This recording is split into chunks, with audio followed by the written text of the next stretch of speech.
welcome back to Trees and Turtles. My name's Imogen, and today I am in the beautiful city of Skopje in North Macedonia. Behind me you can see the flag of this country, and today I'm going to be just walking around the city and exploring it. This is a place I've never been before, and I'm taking you with me. So if you are not already subscribed, be sure to do that. Give this video a thumbs up, follow me on Instagram, and let's get started. This is part 2 of my 20-part, hopefully, travel vlog series this summer, so I hope you'll follow along. Anyway, let's go and explore Skopje. Okay, the first thing I'm going to show you is the Macedonia Triumph Gate. This was built to commemorate 20 years of Macedonian independence, and it also marks the entrance to Macedonia Square. Quite impressive looking, and it's also got the kind of the flag background up there. There was a flag behind me in the last clip. Let's see if I can see it. Yep, there it is. Oh, the wind has let me down. Okay, anyway, this is the gate, and we're going to go have a quick look at Macedonia Square. Just on the inside of the gate, I'm inside the gate right now, there is a plaque with a quote from Mother Teresa, and we are going to actually go and visit the Memorial House of Mother Teresa later on, but I just wanted to show you the square first.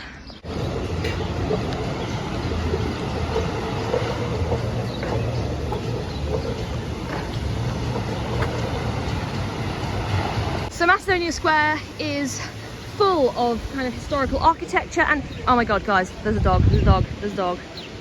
Definitely alive, just chilling. Oh my god, there's another dog. Okay, sorry, I got distracted. Anyway, historical figures. Now this is the fountain of Alexander the Great on a horse with his sword, vibing up there. And I feel like I'm kind of failing to convey the scale of this place. Also, I'm a big fan of this brickwork. I think the brickwork's very cool. But yeah, the scale is extremely impressive with the mountains in the background. And I'm gonna give you a 360, okay? Because I feel like you need to see all the way around. I'm really loving the architecture here. And then just over here on the other side of the square, we've got the stone bridge, which was built in the 15th century, and it's widely considered to be a symbol of the city. And yeah, since the 15th century, still going strong. I can't imagine how many things this bridge has seen. But yeah, again, very cool architecture. And then just over here, this is the Archaeological Museum of the Republic of North Macedonia. So I'm probably going to go and have a look at this because I'm a massive nerd and I'm a sucker for a good museum. Caught in 4K, there's the flag, So yeah, I just had to wait for the wind. Anyway, this is over sort of on this side of the square. You can see the fountain in the background. But yes, Stone Bridge, Archaeological Museum. I just thought I'd quickly give you a little look at the bridge that you can walk over to get to the museum. It's not the Stone Bridge is over there. This is a different bridge. And this bridge is covered in historical statues. Very cool. And there's also a big boat over there. I really want to find out what that big boat ship is all about, rather. But I'm going to go look at the museum first. So here we are in the museum, and just over here we've got statues. Wow, so many statues. This is a small Herculaneum woman. Hello.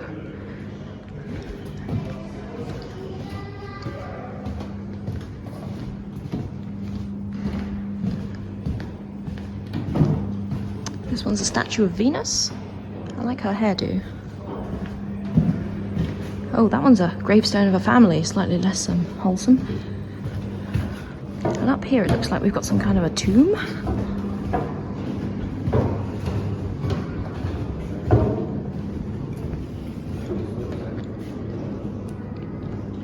Apparently this is Alexander's sarcophagus. Okay, so as I understand it, these are all different artifacts from different areas of Macedonia. I like this one with the blue ship kind of design. I like that, that's cool. And yeah, you've also got some jewelry, earrings, rings, as well as the kind of glazed artifacts and larger pots down here as well. So downstairs it seems to be statues, and up here it's more sort of like smaller artifacts. That is a large, is that a sword? I think that might be a sword. So this section, which is also on the upper floor, is all about the geology of Macedonia.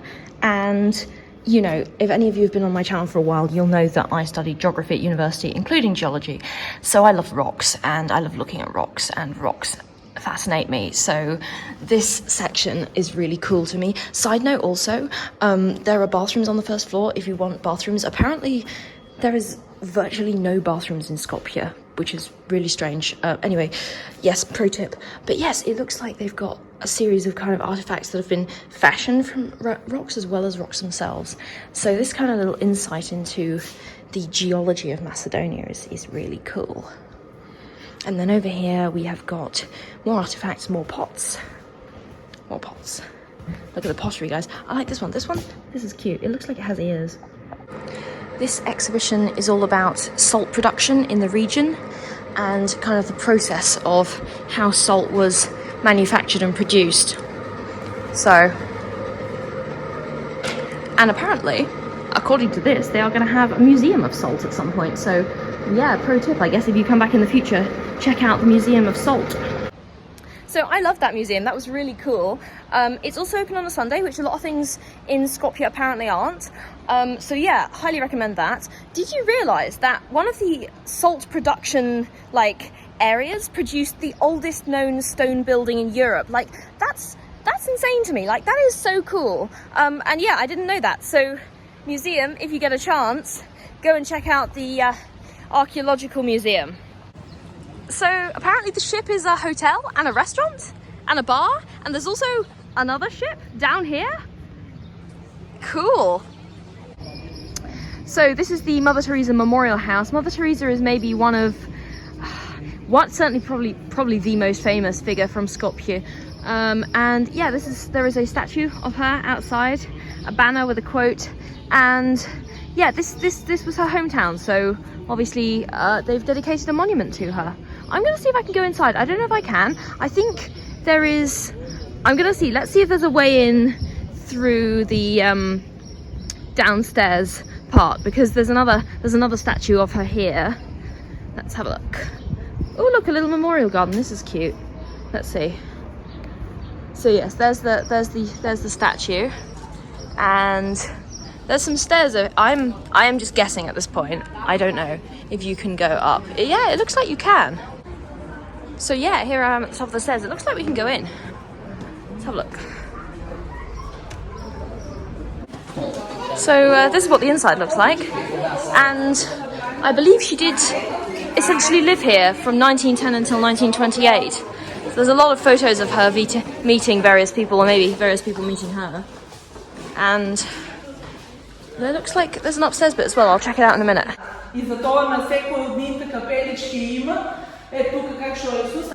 So yeah, that was the house of Mother Teresa. As you saw, there's a little chapel area upstairs. I wasn't gonna vlog at all in that talking because there was a tour going on, but they hold services and stuff. They hold Catholic mass, which I might go to if I was still Catholic, but I'm not. So this was kind of an interesting cultural experience more than anything else. But yeah, she was a really pivotal figure, and it's kind of cool to see where she lived.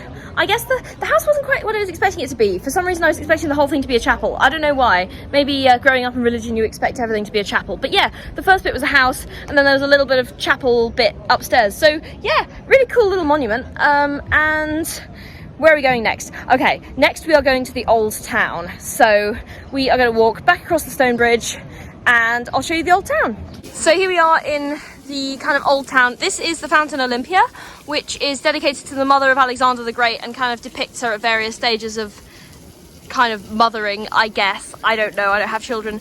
But yeah, and it also refers to the historical conflict between Macedonia and Greece. So cool little personal story, mythological but also historical here. Not mythological, you know what I mean, historical. And it kind of mirrors the statue over there that we saw earlier. So one on each side of the bridge. So now we're in the Old Bazaar, which is one of the oldest and largest marketplaces in the region. And it's just essentially filled with stalls. I've noticed that people are selling a lot of roasted peanuts. Apparently that seems to be a thing here. And some truly astonishing ice cream sort of vibes. Like there, for example. So yeah, this is the Old Bazaar. Here's a different part of the Old Bazaar. As you can tell, it kind of goes on for a while, and you can pretty much get I don't know, anything you want here, from food to bags to coffee, whatever. So there's one of those peanut stalls I was telling you about. They do other kind of snacks too, but I've seen this a bunch of times. Apparently it's very popular.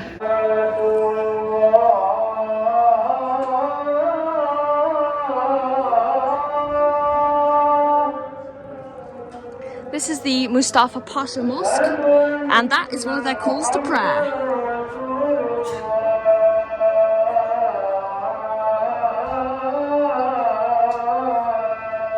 Okay, I apologise, I was completely wrong. This is the Mustafa Pasha Mosque. The other one was the Arasta Mosque, and the two are apparently very close together. But this is a very ancient mosque that is kind of right in the heart of the city here. Just arrived at the outside of Skopje Fortress, and I'm going to see if I can go in, because this is one of the landmarks that I was looking forward to seeing. It is extremely impressive and you can see it from a long way, and I want to see if I am allowed in, if it's open.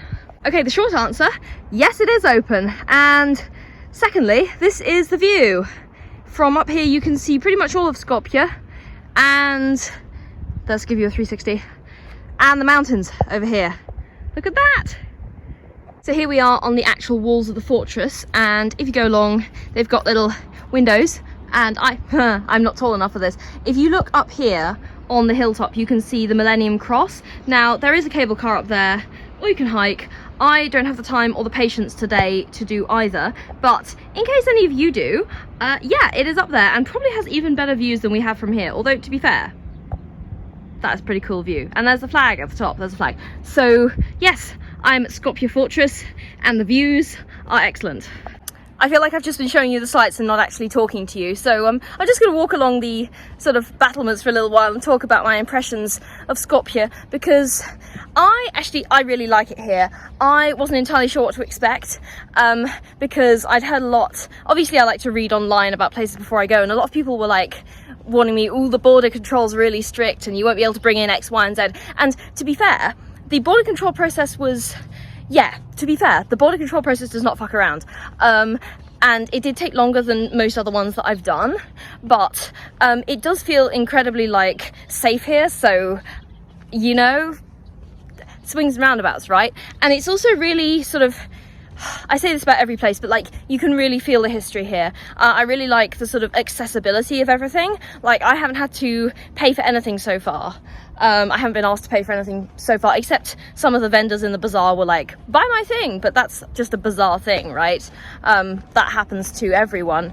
Oh, that is a very steep drop. I have come to the end of the battlements. Look at that.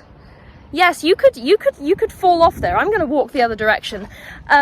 But yeah, like I was saying, I really like this, and I was kind of a bit nervous about doing these weekend trips, because last time I went to Europe it was like one long 10-day trip, and yeah, I did do a new country every day, but this time I'm just doing them in like batches of 2, and I was like, is this going to be too much, and am I going to be exhausted? But actually it's been really lovely.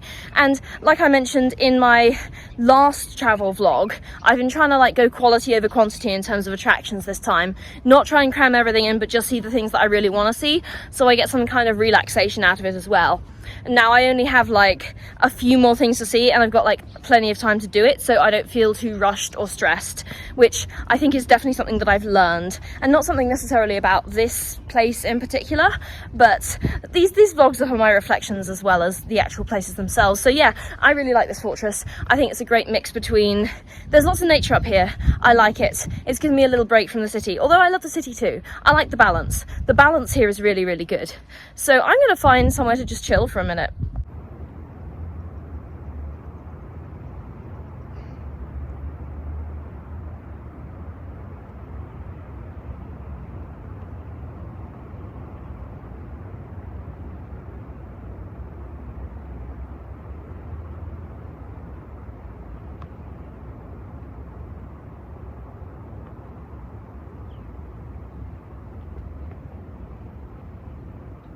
The thing that's really cool here is there are a bunch of dogs just chilling, and they're not exactly street dogs because they are tagged, so I think someone's looking after them, but they just seem to be like everywhere, and I've seen like at least 10 of them, and this guy is just, you're just having a break, aren't you?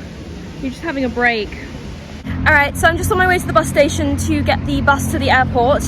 I decided to leave plenty of time because, I don't know, I just have anxiety, and travel is one of those things that I like to like leave plenty of time for, so gonna do that. So this is kind of like the end of the vlog. I hope you enjoyed. I certainly did. If you're not already subscribed, be sure to do that, give this video a thumbs up, follow me on Instagram, and I will see you in the next video. I will be doing more travel vlogs, so stay tuned for those. And again, yes, like and subscribe. I'll see you guys next time. All right, bye.